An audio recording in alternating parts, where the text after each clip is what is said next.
ചേലക്കര ഗ്രാമപഞ്ചായത്ത് പ്രസിഡന്റ് തെരഞ്ഞെടുപ്പിൽ UDF-ന് വോട്ട് മാറി ചെയ്ത LDF അംഗം മെമ്പർ സ്ഥാനം രാജിവെച്ചു. കുറുമല 16-ാം വാർഡ് അംഗം PN രാമചന്ദ്രനാണ് രാജിവെച്ചത്. രാമചന്ദ്രന്റെ രാജിയോടെ വാർഡിൽ ഉപതെരഞ്ഞെടുപ്പിനുള്ള കളമൊരുങ്ങുകയാണ്. MS ലിഷോയി ചേരുന്നുണ്ട്. ലിഷോയി, അങ്ങനെ നിലപാട് വലിയ പ്രശ്നമായിരുന്നു. അതിനുശേഷം ഒരു തീരുമാനത്തിലേക്ക് എത്തുമ്പോൾ രാജി സമർപ്പിക്കുമ്പോൾ അവിടെ തെരഞ്ഞെടുപ്പിന് വീണ്ടും കളം ഒരുങ്ങുകയാണ്. വിശദാംശങ്ങൾ. LDF അംഗമാണ് രാജിവെച്ചിരിക്കുന്നത്. അതായത് ചേലക്കര ഗ്രാമപഞ്ചായത്തിൽ ആകെ 24 സീറ്റുകളാണുള്ളത്. അതിൽ UDF-ന് 12ഉം LDF-നും 12 വീതം ആയിരുന്നു സീറ്റുകൾ ഉണ്ടായിരുന്നത്.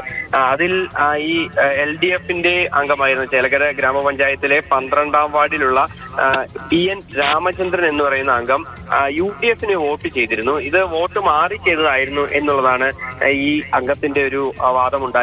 എന്തായാലും ആ തെരഞ്ഞെടുപ്പിൽ, പ്രസിഡന്റ് തെരഞ്ഞെടുപ്പിൽ കോൺഗ്രസിലെ T ഗോപാലകൃഷ്ണൻ വിജയിക്കുകയും ചെയ്തിട്ടുണ്ടായിരുന്നു. അങ്ങനെ പ്രസിഡന്റ് സ്ഥാനത്തേക്കുള്ള തെരഞ്ഞെടുപ്പിൽ UDF-ന് വിജയം ലഭിക്കുകയും ചെയ്തു. വൈസ് പ്രസിഡന്റ് തെരഞ്ഞെടുപ്പിൽ പക്ഷേ രാമചന്ദ്രൻ കൃത്യമായി വോട്ട് ചെയ്തു.